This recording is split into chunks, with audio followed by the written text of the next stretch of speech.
Pittsburgh Steelers fans, here we go. Yes, it is a Victory Monday. We are feeling outrageously good because you know why? The Pittsburgh Steelers are not dead. I was watching Harry Potter, all 8 of them, and towards the end when Voldemort comes out and goes, Harry Potter is dead, because they show it every Christmas.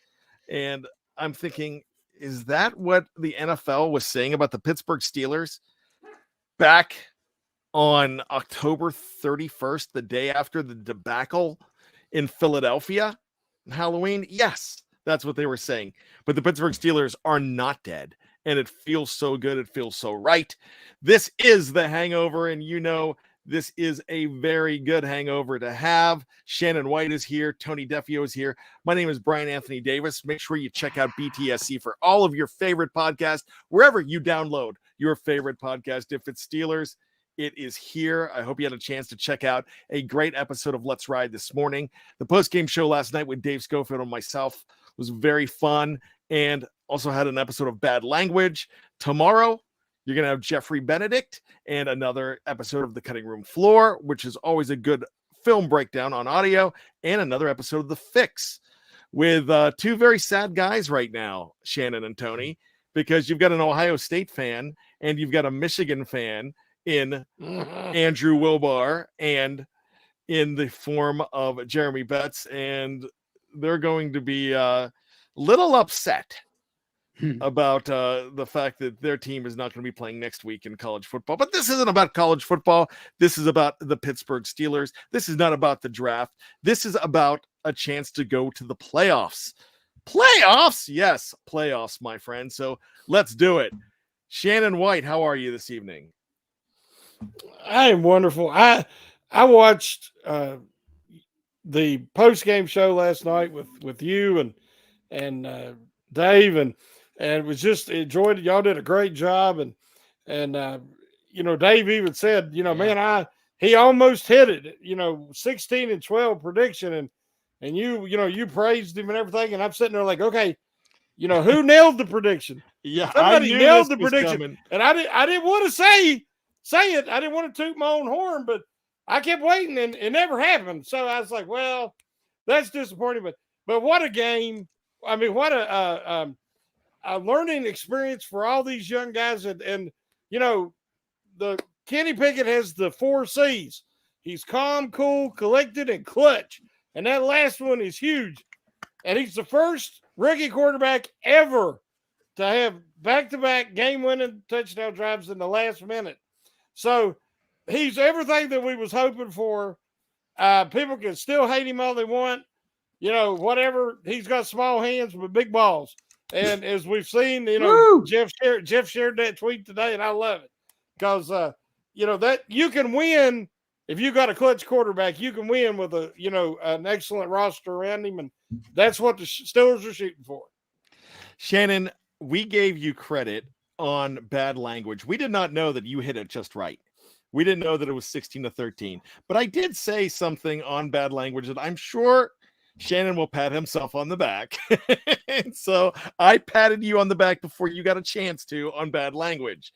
If you would listen on my show, you would know. Well, on Mondays, I'm writing. Working on my next article and all, and I don't get to catch a lot of Monday stuff because, we have this as well. So I know you could tell me. Nice cover, Shannon. Full of crap, but we love you. Tony, what's going on, buddy? Happy New Year to you and Shannon, everybody in the live chat, everybody in the Steeler Nation. And I am fired up. I haven't been this fired up after a game all year. I love when they win in Baltimore. It's just my favorite Steelers victory, other than the Super Bowl, of course. But this is a close second. I love it. And what I saw from Kenny Pickett in that last drive, I mean, that finally we have that it moment, I think. Not an it game yet, but that it drive. So many clutch passes in that last drive, and rolling to his left, and that dime to Steven Sims. Finally, we got to see of passes from him that makes you believe that this guy can be something special once he finally learns and they take the handcuffs off. Hopefully by next year, but who knows? Maybe by the playoffs if they somehow make it. But why would you rather talk about the draft than 1 week left, and they're still alive for the playoffs. It's more tangible now than it was a few weeks ago, even last week. You can see it. You can see it. The light at the end of the tunnel. This is my favorite time of the year. Give me playoffs, and especially with the Steelers in the playoffs. Woo! I'm so excited. Yeah, I tell you what, I share your excitement. Let's talk about that path to the playoffs because it is not as daunting as it has been in past years. No. I know Tony and Shannon remember 1989 very well. Oh, that was a very fun season. The Steelers, I'm telling you this, the Steelers weren't nearly as good as what they are now back in 1989. And they almost went to the AFC Championship. And what had to happen? Oh my gosh, it was major. New Orleans had to beat Indianapolis. The New York Giants in Indianapolis, by the way, the New York Giants had to go, actually had the Oakland Raiders. No, they were the Los Angeles Raiders at the time. They had the Raiders at home, and the Giants were not a great team back then. They had to beat the Giants, and then, the Giants had to beat the Raiders, and then on Christmas night, the Minnesota Vikings had to beat the Cincinnati Bengals. And the Steelers would then join. There's only 5 teams back then. And they would join 2 other AFC Central teams, the Houston Oilers and the Cleveland Browns, in the playoffs. And they had to beat the Buccaneers themselves.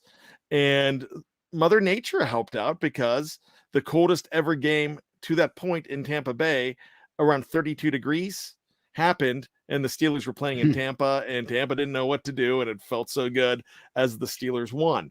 Then you can talk about other years like 2013 where everything had to happen right, and you didn't get the Ryan Suckup help that you wanted, but you almost did. Everything else fell into place, and that was 3 games that had to fall into place, and Pittsburgh had to take care of business against the Browns, and they did, but then Andy Reid sat everybody and their brother, and then a rookie kicker screws it up anyways.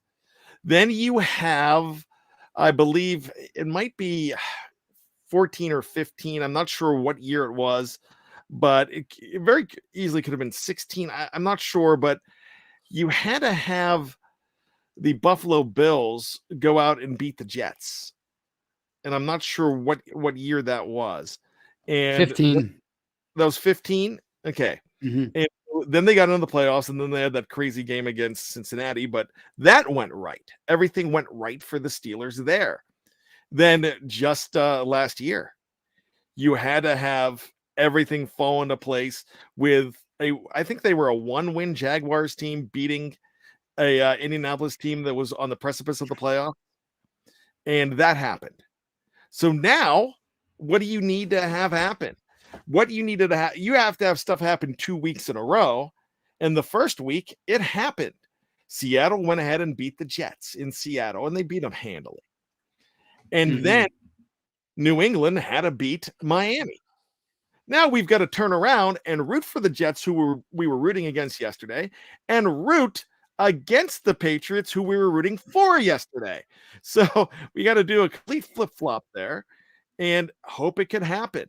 Now, right before we went on, we got some news with, I always forget his name, Mike McDaniel, who is an amazing coach, a great personality, said that Tua is not part of the plans for Sunday. So don't even think about Tua in that game is basically what he was saying. He's not a part of the plans. That concussion, especially being the 3rd concussion, is something very major. So he's not going to be playing. You're going to be going with Skylar Thompson, and he did not look great in action yesterday. But the Jets are the Jets. So you don't know what you're going to get out of the New York Jets. So that's going to be a very interesting game. I can't wait to see that. And then you have the Patriots playing Buffalo. So, Shannon, who are you rooting for tonight in Monday Night Football? Bengals and Bills. Well, Jeremy Betts said it yesterday in the Slack channel that if the Bills win tonight, then they'll need to play their starters, or you think that it would behoove them to play the starters to secure that number 1 seed in the final week. If they lose tonight and they're, locked into whatever position it's going to be, there's a good chance that they'll rest some starters or play them only half the game because, then they won't have to win. It won't have the same importance to them as it does the Patriots. So I'm actually pulling for the Bills tonight, not just because I can't stand Cincinnati, but I want them to have something to play for that final week. Tony, what are your thoughts on this? Because I have some different thoughts that I'm going to throw out there. Well, obviously, I want the Bills to win tonight because I want them to have something to play for next week. I want that top seed is such a carrot for these teams now with only one bye. So obviously, I want the Bills to win tonight so they just can throttle the Patriots next week. But I mean, I think even if they lose tonight, it'll still be in play depending on what the Chiefs do. Plus, I think the number 2 seed will still be in play, which it doesn't come with the bye anymore. But you get two home games in a row if you win round 1. So that's you have to look at that as an incentive if you're a team in the playoffs. That number 2 seed, it doesn't have a bye. You want to get two games at home. That's their advantage than having being the 3 seed. So for the but I think even if they lose, I get the feeling they're gonna play their starters most of next. I don't think you want to go to the playoffs losing or whatever it would be for them. That's what I'm thinking, but I want them to lose. I'm actually rooting for Cincinnati now. Before Brian Brown goes crazy on me, because Brian is he's a lot like Marky D. You can't say anything about the Bengals, but here's the reason I want the Bengals. What's that? What'd I do, Tony? These people that these people that won't root for the Steelers' best interest. Who cares about who the enemy is? Just root for the Steelers' best interest. Sorry, go ahead. Okay, so here's the thing. Here's why I hear what everybody's saying about wanting having something to play for next week. I don't think Mr. McDermott up in Buffalo is the kind of guy to rest a whole lot of people. And I also feel like he's kind of the coach that is not going to want to go. He's definitely not want to, lose 2 games in a row in the season, especially against a divisional foe. So the reason I'm looking at the Bengals is I'm kind of looking ahead. And the reason I'm looking ahead, because I don't think the Bills will tank. If the Bengals win, there's a possibility that the Bengals could end up with that number 2 seed. And if it's the number 2 seed that the Bengals have, then what do? You have, looks like the Pittsburgh Steelers playing the Cincinnati Bengals in Cincinnati. And I would much rather go to Cincinnati than going to Kansas City or going to Buffalo. Absolutely. Right. So that's look, I get it. Hold up. We got to beat the Browns first, Myrna. I get it. I know, but we got to talk about this stuff. If not, we're just going to have a whole show about what you got to do. But these games kind of go hand in hand. If the Steelers lose, it's all for naught. That's fine, but we're still going to talk about it. So we don't look ahead. I don't look ahead, but you got to think. I also said if the Steelers make the playoffs, then you want to do that. If you take it one day at a time, then we just don't have a show. So that's why I'm doing it this way. So anyways, if we go ahead and look at it with them playing Cincinnati, they almost beat Cincinnati not too long ago. They already won in Cincinnati this year, and they know how to play that team. So I feel so much better in week 19 playing the Cincinnati Bengals. But I don't even know if it'll shake out that way too. I have a feeling that they might end up with the number 1 seed if they win, so I'm not sure. But anyways, I watch this game tonight for fun and worry about the rest of the schedule later, sure. But we do know that the Steelers play at 1:00. None of the games that are going to affect them are going to happen on Saturday. So do you guys happen to know the times on the Saturday games? I know Jeff put it up earlier, but the 2 Saturday and actually the Sunday games, Tony. I know Jeff had it on our breaking news. They're all 1:00 Sunday. Yeah. Everything's 1 o'clock. All three of the Everything- games that matter for the Steelers are 1 o'clock. Yep, Which is you're great. absolutely correct. So the Jets at Miami is at 1 o'clock, and the Patriots at the Bills is at 1 o'clock. So really interesting there. It looks like I'm going to have three TVs going. But nonetheless, man, it's going to be exciting. Now, let's talk about your knee-jerk reactions to the actual game. Let's start with Tony. When did you actually think that the Steelers were going to win that game? To be honest, not until I saw Kenny Pickett roll to his left and hit Najee Harris with that touchdown. That's when I thought, all right, because I was, with this offense this year, their inability to come through when they get into the red zone, including last night in the first half, you just never think you're going to score until they actually do. So it wasn't until then, but I still felt uneasy after that because there were 56 seconds left, and you have Justin Tucker who can connect from 66 yards away. So I didn't start to think that they could win until Najee, but I didn't relax until Minka Fitzpatrick had that interception. So that was my knee-jerk reaction. Was I wasn't surprised how the game unfolded. It's how it always unfolds between these two teams. There's always some frustrating thing that happens, like the Cam Hayward penalty. That was ridiculous.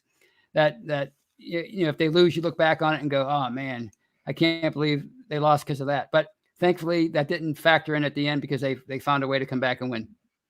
Shannon, what about you? When did you feel like that this was a possibility? Because I went to the shower at halftime. I took a shower, changed my clothes. I felt like I needed to wash the stench of this game off in the first half because I was so mad about the Cam Hayward thing, which was not Cam Hayward.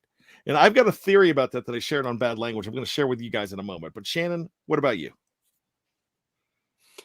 Like Tony, when he actually made the pass to Harris and they took that 3-point lead, that's when I really, because up to that point, I said, is this too much to ask? I mean, you have a rookie quarterback last week and one of the most high stakes, high pressure games that you can imagine for a rookie quarterback in a regular season atmosphere. I mean, that was incredible. And he was able to come through in the clutch against a Raiders team that they give the 49ers a good run for their money yesterday, but the Raiders are, another team that, below average. Yesterday, the Steelers were going up against a playoff team, their most hated division rival, in Baltimore. I said, is this too much to do it 2 weeks in a row? So I was a little bit concerned, but the way they handled the situation, I've heard people say, well, it was just the Steelers offense struggled all game. It was a boring game. It was whatever. That was beautiful. For a football purist like myself, that's football. The level of physicality, the intensity, every yard mattered. It was a slugfest. It was fundamentally sound. Both teams played clean football. The only turnover was at the end, that when Fitzpatrick sealed the game. If it wasn't for the terrible penalty called on Hayward, the game might not even been in that situation at the end. It might have been a tie game, and they might have been driving for a field goal. So I just think that it was a beautiful game. Again, I don't care as much about the playoffs and about that as I know both of you do. I'm so excited because of the growth and the potential that we're seeing come to fruition here late in the season. Everything we've been asking for, that's what we're starting to see, and that bodes well for the future. Winning games is just an added bonus. That's like playing with house money, icing on the cake. If the Steelers could get in the playoffs, that's even more experience for this young collection of talent, which is looking like it could be something special. But most of all, that offensive line, signing James Daniels and Mason Cole for the amount of money they got for young players with such proven experience and potential was a coup, a windfall for the Steelers, because that offensive line has played together all year. They've stayed healthy, and they've improved right along every step of the way. And they did something that nobody does. They dominated the trenches on the Ravens in Baltimore. They had went 15 straight quarters without giving up a touchdown, which I think dates back to 2006 or 2008 for the longest such streak. Well, the Steelers ended that. They were the third best rushing defense in the NFL, and the Steelers put up 200 yards on them. Now, not counting the kneel downs at the end. So, I mean, they did what you supposedly can't do to the Ravens, and they showed the defensive creativity to stop what happened to them the first time they played the Ravens. So, as much as I want to see them make the playoffs, and I do, I'm just already super excited because they've had 2 straight playoff type atmospheres, in a row, and they've come through in both of them. So that's what I'm most excited about. Well, I want to talk about one more guy on that offensive line, but first I'd like to go to my experience at McDonald's today. Hello, welcome to McDonald's drive-thru. May I help you? Yeah, I'd like to order me one of those McRow sandwiches because I was wrong about Chooks Okorafor and that. Yes, the McRow sandwich. Da-da-da-da-da. I'm loving it. All right, I was wrong. We were live on this show when they signed Chooks Okorafor, and I made a big stink, and I complained and I moaned about it. But I tell you what, they know a lot more than I do, and it worked, and he has played well as well. Everybody on that line is, sure, there's a lot of people saying, hey, the left part of the line still needs fixed. Sure, but it's still coming together, and they're doing very well. So something I'm really excited about there. Shannon, I agree with you. If it all stops next week, that's fine. But I want it to stop with the Steelers still winning and forces beyond their control, keeping them out of the playoffs. And if they do that, then you hold your head high. And I'm going to urge the Stat Geek to look up when the Steelers, because the Steelers have had a few 2-6 seasons. I want to talk about the next season after 2-6, starting out the first half and when they rebounded, because they have had those 2-6 starts and ended up with a non-losing record in the last 15, 16 years. So I'd like to see exactly where they went. And even more than that, even Cowher had a 2-6 start, and they ended up, I believe, 8 that year and almost in the playoffs. They rebounded to go 6-2. So that's what I want to talk about. You mentioned the Cam Hayward penalty. I got to tell you what, I have changed my mind on that because that's what made me take a shower. Garth Brooks had that song Unanswered Prayers. I think that was something that you didn't want to happen at the time, but maybe it's a great thing that stupid penalty happened, because it wasn't a stupid penalty on Cam Hayward's fault. It was a stupid penalty on the ref's fault, because of the referees. But that was the ultimate heel move by John Harbaugh. We love to talk about all the time professional wrestling every once in a while here. That was the biggest professional wrestling move in 2 different ways. One, Ronnie Stanley, great job by holding it and getting the other guy in trouble. But then what was more professional wrestling than on the sidelines, Minka and Cam? That's the equivalent to the Rockers and a super kick going the wrong way, or anybody when you hit your own tag team partner with a kick or powder or something, and then the breakup's coming, and you're throwing Marty Jannetty through a barbershop window. So the reason I'm bringing that up, because Cam's on the sideline said, I didn't do nothing. Minka's yelling at him, and it's just like, at least they have the opportunity to go ahead and look at the replay and go, oh, my bad, Cam. I'm sorry about that. I saw the replay. Yeah, you're right. You didn't do anything. But in wrestling, they don't go watch the replay. They just break out. So hopefully these guys are a whole lot smarter than that. But I think that fired them up, because Mike Tomlin said we had a frank conversation. And the frank conversation at halftime, there would come to Jesus's, I guess. There's that kind of stuff at halftime. And they looked so much better after halftime, Shannon. You said come to Jesus. Yeah, praise the Lord. I needed you to say it so everybody else can hear it too, on the audio only side. So, but with that being said, man, it felt so good to watch that second half. I thought it was an inspired team the second half. I kind of felt like the Steelers were going to win that game, even when they had to settle for that third field goal. I kind of felt like, there was definitely more than enough time when they had the long kickoff return. And next thing you know, that ended in a punt. I knew that this was almost a team of destiny at that point. It made me feel a lot like the week before against Vegas on Christmas Eve. There was a lot of passion with the Pittsburgh Steelers. I kind of knew it was going to happen. At 3-8, I was starting to wilt.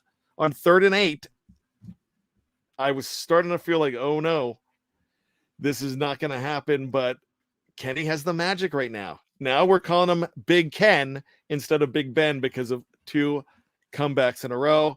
Nobody likes my new nickname, Boys to Ken. Nah, it just does not work, does it? Not yet. Well, okay. It needs more time to marinate.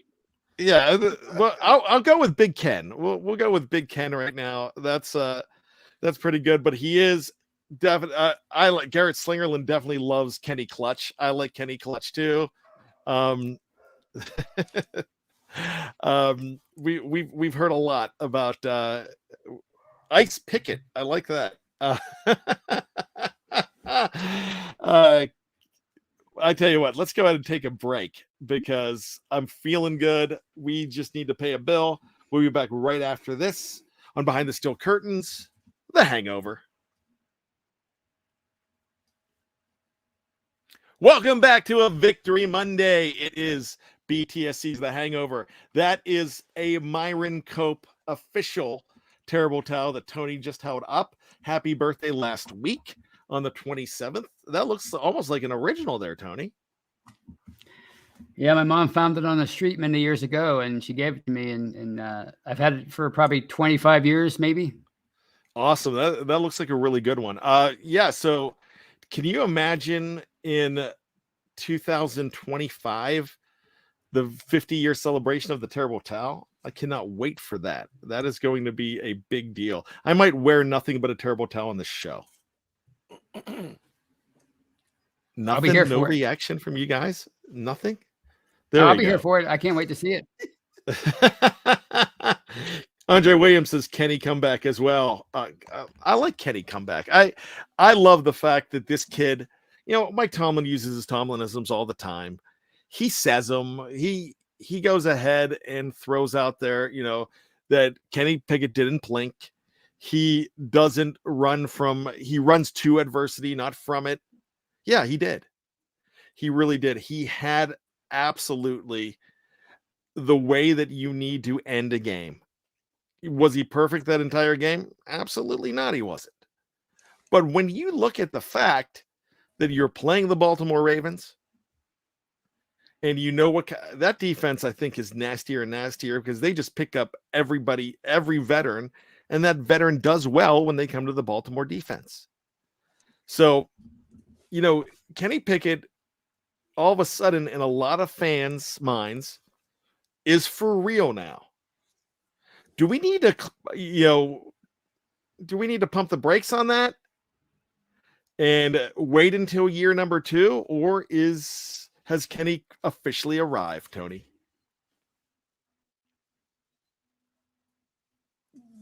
Well, I think I'm going to see him put a complete game together first. But, we have to remember, last week the conditions were awful. So, it was hard to generate offense in that regard. And, the Ravens defense is always stout, always usually dominant. And how many times did Big Ben look pretty, quote unquote, inexperienced against the Ravens defense? They made him look bad several times, including last year. So it's just a tough rivalry. And whenever these two teams get together, they usually throw offense out the window and defense dominates. So I'm just excited about what he did at the end of that game. He showed me a lot in those 4 minutes, the last, what was it, 3 minutes and 20 seconds that drive took.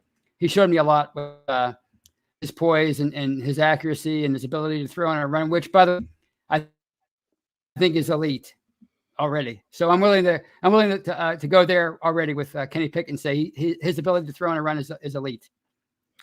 It is looking pretty good, and he's got some Elway like zip on that ball too, Shannon. Tony's mentioned it twice now.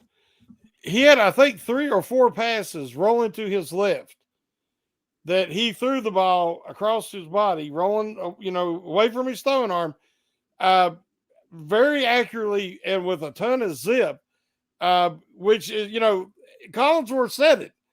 I'm not a huge Collinsworth fan, but he said if Patrick Mahomes would have thrown that pass, everybody had been losing their mind today, and it would have been all over the place. Pickett's starting to do that. I think it was Tony on Twitter put up a tweet saying that, his ability to throw on the move was one of his strengths. And we're seeing that more and more off-platform, off-schedule throws. When he struggles is if he can't get his momentum, or like say somebody's at his feet, and he, like the interception against the Raiders, and he had to kind of throw the ball from the sidearm angle with his own offensive lineman in his lap. That type of arm talent is reserved to Mahomes, Josh Allen, and Herbert. I mean, you're not going to see that with everybody, but Kenny definitely has arm talent, and that ability to throw on the move, especially going against the grain and away from his throwing arm, his accuracy is really incredible. So, I was just very encouraged by that yesterday. Absolutely. That's a really good thing to mention. And here's something that I noticed that I haven't heard anybody say as of yet. I know we talked about this for the first Ravens game, that he was told not to lose the game, basically. You play for field goals if you have to. And you saw, and I made the comment that it looked like Kenny Pickett was going to have, if he would have stayed in that game, would have had 100 yards rushing, because he was taking off early and often in the little time that he played in that game. It looked like he could have taken off and run the football yesterday, but he didn't. He was on the run, but he was confident enough to stick with it and still pass the ball. And a lot of running quarterbacks, a lot of people with that ability, what they're going to do is they're going to just say, okay, I'm just going to take off and I'll pass another day. So this time he didn't do it. He stuck with it. He did not make mistakes. He did have one that popped up in the air, and Collinsworth made the comment, I don't know how that wasn't picked off. And I agreed with him, because I was like, I don't know how it was either. And everybody knows me. For some reason, I love Collinsworth. I think he's right on the money, and I don't think he hates the Steelers like everybody else does. And another thing about Collinsworth yesterday is when fans think that he's agreeing with the Steelers, like on that Hayward play, then that means that it's really an egregious play. If fans that don't like Collinsworth were like, even Collinsworth said it. Did you all notice in the pregame introductions, they had the little sparkle, everything was lit up in the stadium, and they showed Tomlin standing on the sidelines, and he was grinning ear to ear like Chester's cat. I mean, he was so geeked out and amped up, because a lot of people say they want those big moments, that they want to be in those big games. I believe at this point in Tomlin's tenure, he lives for them moments. He likes nothing. Some people dread those rivalry games, and because of how physical it is and all the injuries and what's at stake. Tomlin lives for that.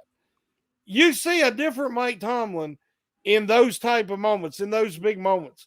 And, I've said in an article, when you try to have a conversation about Tomlin, you have the 80% that can have a constructive conversation. And, then you have the 10% that thinks he walks on water, and the 10% that hate him and want him fired. It's impossible for the 80% to have a logical conversation.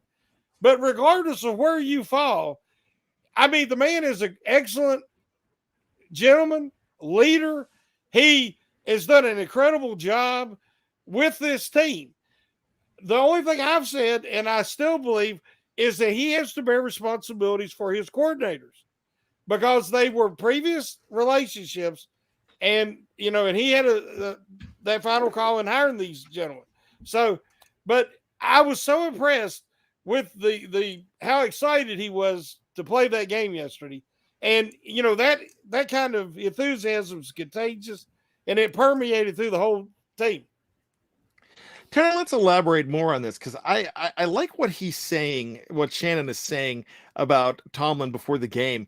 It's almost like Mike Tomlin knew something that nobody else knew. And could that be that 6-2 that they were breaking out against the Ravens? Yeah, I think he was he talked about the schematics and how they had to kind of game plan differently than they did the last time when the Ravens basically kicked their butts in the trenches in that 16-14 loss on December 11th. So I think he was proud of the work that they put in, and he was proud of the fact that he was going to have a couple of young guys, as he called them, young aggressive personalities, and Leal and Robinson. It was playing actually. I have this. Can I? It was confrontational and combative. Yeah, combative. There you go. Yes, yeah. So yeah, I think he knew that he put together a good game plan against a familiar opponent that he thought was going to work. And to me, that speaks a lot about him and his preparation, and something that people always criticize him for, that he's just a cheerleader, that he doesn't prepare his teams. Bud Dupree mentioned a couple of years ago, maybe it was 2019, the adjustments that they made in the second half and a game against Cleveland at then Heinz Field. He said, Coach Tomlin went back to high school with us. He went to the chalkboard to make those adjustments. So the guy clearly, he's a football junkie. So why wouldn't he eat, sleep, and everything else football and put in the necessary work as far as the X's and O's to get his teams ready? And what that smile that Shannon talked about and the challenge, I think he relishes this kind of stuff. He relishes this kind of season because he wants to prove to people that he can rebuild this roster and move forward with a new quarterback and a bunch of young guys. And you saw it last week at the end of that Raiders game. He was so geeked up about them growing up. It was a grow up moment. This was a grow up moment. He's relishing this, and I think people you see all the angst with the fans and the media all year long. What's wrong with this team? Why are they making this move? Why are they doing that? Why aren't you're seeing improvement? But you are seeing improvement if you've been paying attention. Like Shannon and I have been talking about, and you and everybody, we've been saying the most important thing is that they're a much better team by the end of the year than they were at the beginning of the year, and you're starting to see that. And I think you're seeing it come through with Mike Tomlin. If you saw that Pivot podcast he did with Ryan Clark, he loves this kind of a challenge. He loves to be challenged, and he loves to challenge his players, and he loves when they respond. And I think it's starting to manifest itself. And I think we're really starting to we should start to appreciate the kind of coach he is. Shannon? Definitely something I want to add to that. When we talk about coordinators, I don't know Brian Flores' influence or Terrell Austin. We know Tomlin's got an influence in it, but the defensive creativity to do that 6-2 yesterday, to play Leal and Mark Robertson, who had 7 snaps up to yesterday, I've been begging for him to be part of the rotation because I knew he could do what he did. I mean, we had nobody who is aggressively attacking the line. I know he can be exploited in coverage, but limit him to early downs, limit him, say give him 2 jobs, either attack the ball carrier, rush the quarterback or spy the quarterback. And that works perfect against a team like the Ravens who don't throw the ball well. But the difference in coordinators is Austin can show that ability to, back away from the status quo and add a different wrinkle. Like they used the 3 middle linebackers at the same time against the Tampa Bay Buccaneers. They've showed some ability to be creative. Whereas Matt Canada, they had to simplify everything to the point that it is now. And he had to rely on the familiarity and the experience of the young talent to come together to actually carry this offense. The reason that they're not throwing the ball downfield more is because they're winning with time of possession, ball control, ball security. They're not opening it up yet because I believe they're limited by their coordinator. So I think we're seeing one side of the ball on the defensive side be able to show creativity, whereas the offensive side is not. CD mentions that this, and he did this way before. 6'2" has Brian Flores written all over it. He used to disguise his D that way in Miami, and that sounds like his fingerprints right there. So definitely, whatever it was, whoever came up with it, it's the fact that the Steelers knew it was coming and nobody else did, and that's the way that you take. What was it? It was 250 yards that they threw on the Steelers in week 14, and now 120 this week. And you had a quarterback not able to run on the Steelers, like a Ravens quarterback holding him to, I think, 34 yards at the most, or 24 yards. That's incredible to do against the Baltimore Ravens. Dave Schofield had a great comment last night because there were a lot of complaints about Terrell Edmunds and giving so much up to Mark Andrews. But man, that was your entire offense if you're the Baltimore Ravens. The problem that the Ravens had, they had 2 receptions thrown to wide receivers, both for 9 yards. DeMarcus Robinson had 1 for 9. Deshaun Jackson had 1 for 9. So when you're looking at that, when you're looking at something like that, you had to put Terrell Edmunds out on an island with Mark Andrews, and he's given him a little bit of space, but he's not getting rack on you. He's not getting anything after the catch. So if you're going to trade that 100 yards to keep Dobbins in check, and now Dobbins still ran for 94 yards on you, but guess who did not? Gus Edwards had 2 yards. And so with that, you got to almost look at it like, all right, that's a great way to go ahead and put everything together. And that's a brilliant move on defense. Now, there's a lot of people asking about if we can explain the 6'2". Shannon, you might be the best to go ahead and explain that. Would you be able to explain that? I believe it. I know you're having like 6 men up front. I know the movie All the Right Moves because it was filmed in my hometown and they had 6'2" stack monster. But if you want to go ahead, and a few people are asking. Well, a lot of times, if you noticed in the game, they want to go with their best run defense, which, if you remember when the Ravens run for 225 yards and beat them in Pittsburgh, and how frustrated I was, especially when the backup quarterback that never took a snap had to come in the game late in the third quarter, they didn't go ultra aggressive with the run sets. They did it from the beginning in this game, and they even started Mark Robertson and DeMarvin Leal. And what they do is they took Ogunjobi and Hayward, stuck them in there, and they had Watt and Highsmith, and then they had Leal playing and Robertson, playing up close to the line and being ultra aggressive. And so a lot of times they were just daring the Ravens to try to exploit them with the passing game, especially across the middle of the field. A couple of times when they did throw across the middle of the field, the guy was wide open. But you have to sacrifice something. But it's better to get cut that way than to die by 1,000 paper cuts. And that's what happens if they could not stand up and they got manhandled by that offensive line again. Well, you see a much more. Matter of fact, T.J. Watt hurt the Steelers in the first quarter and a half because, similar to his rookie year against Jacksonville in the playoffs, he was so amped up. He was just flying around the edge. And if the one time that Huntley did have a good, successful quarterback run, they knew that Watt was going to swing around that edge, and he ran right through that open gap. Then they would take Ricard, their fullback, and set him in motion and send him back, and he was blocking on Watt and kicking him out of the way, and they were having success running the ball at T.J. Watt. Now, if you notice, Highsmith didn't have a lot of statistics, but he held the edge. He set the edge, and he made sure they couldn't get wide on his side. and he had lane responsibility. That's why they were going at Watt. Now you think it's crazy to run at Watt, but sometimes that's the best way to, attack a player of his caliber. So once Watt realized that, if you notice, he wasn't just immediately rushing upfield trying to get around the edge.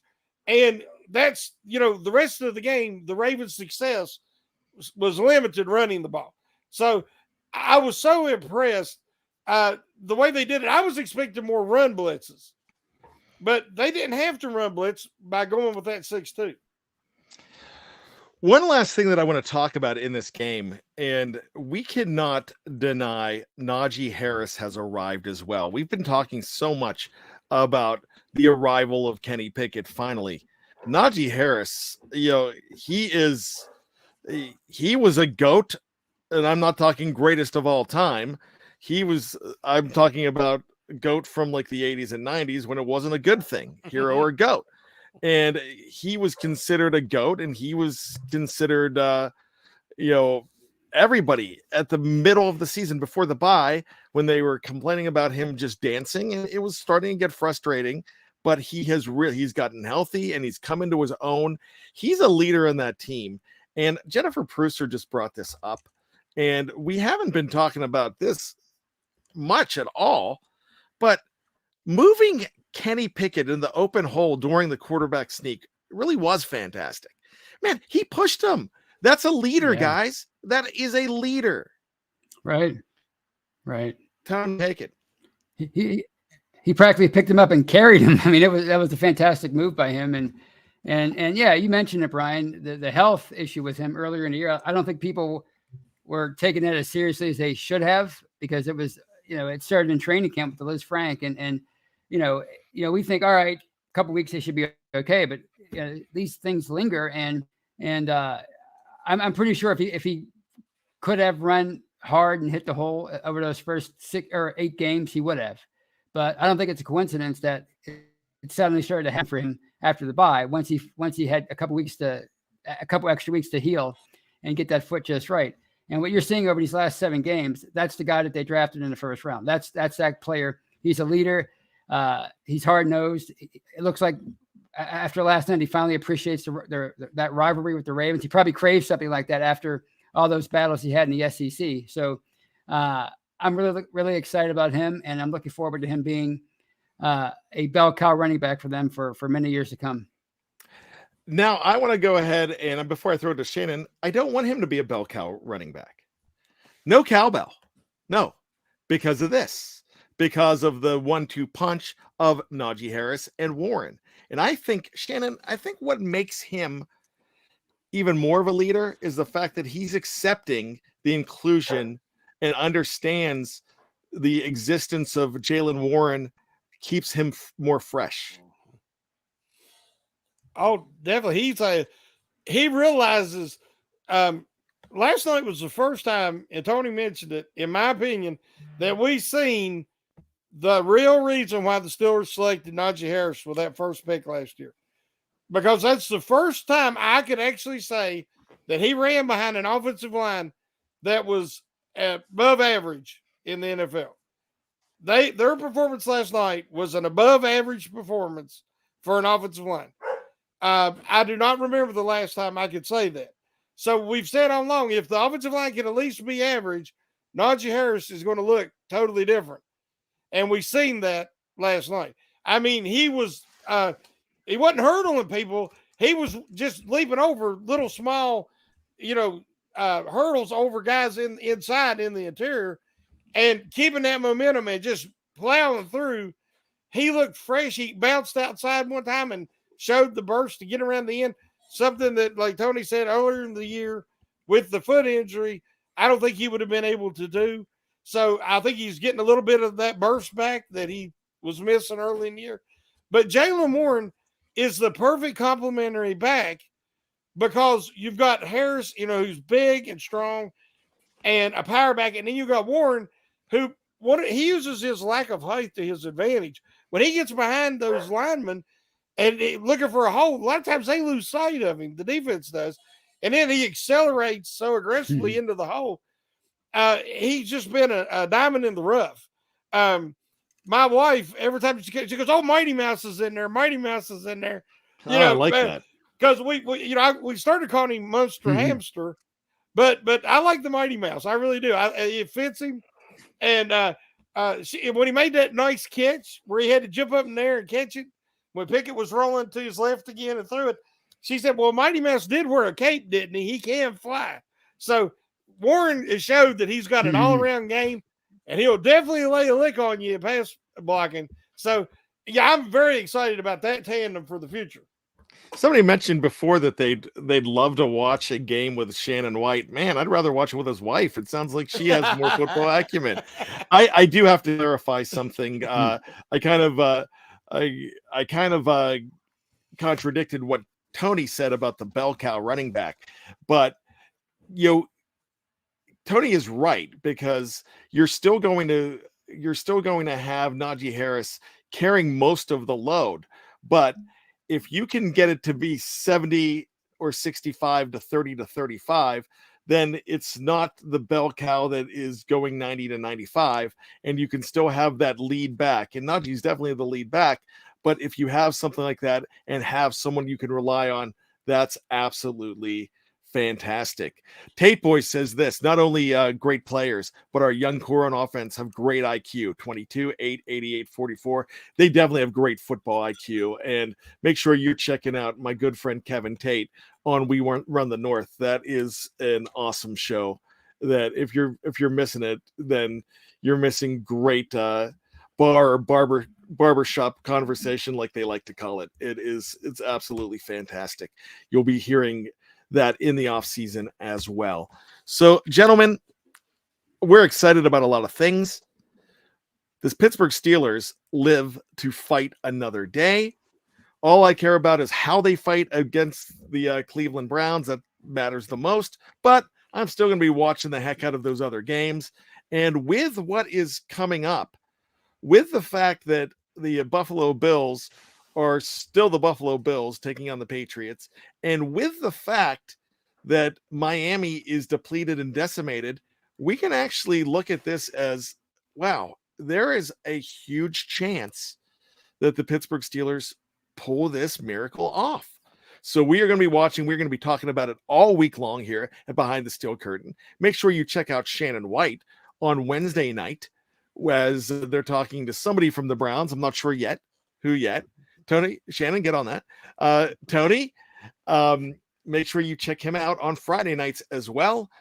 And that is the Six Pack with Tony. Really good stuff. Jerry Cherry Band says, who to root for tonight?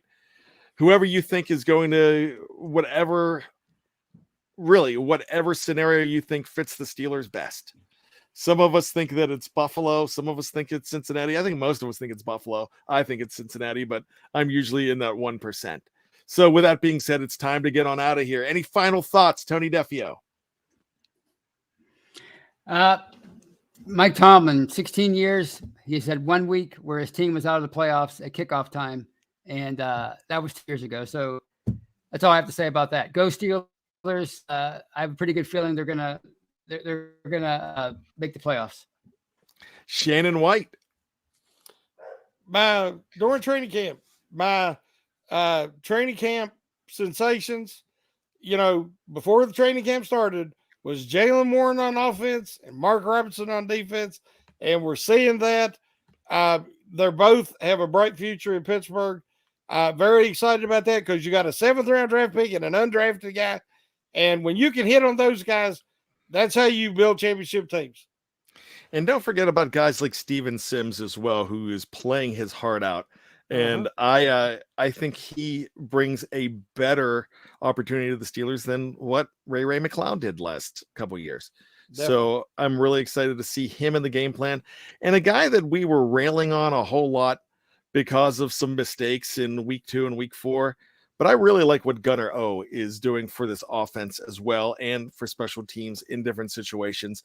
So those are guys that Gunnar O is the kind of guy that could come up big in a big spot, and you might even see something like that happen really, really soon. And then we'd be singing the legend of Gunnar O. But with that being said, it is time to get on out of here. For Tony Defeo, for Shannon White, my name is Bryan Anthony Davis. This has been The Hangover on Behind the Steel Curtain, and we are blessed to have all of you with us. Thank you so much for supporting us throughout 2022. Let's do it even more in 2023. Definitely go Steelers. And I've got to say this to you, just when you think you've got all of the answers, we keep changing the quiz. Shannon Daddy, take us home. Woo! Woo indeed. Go Steelers. Week 18.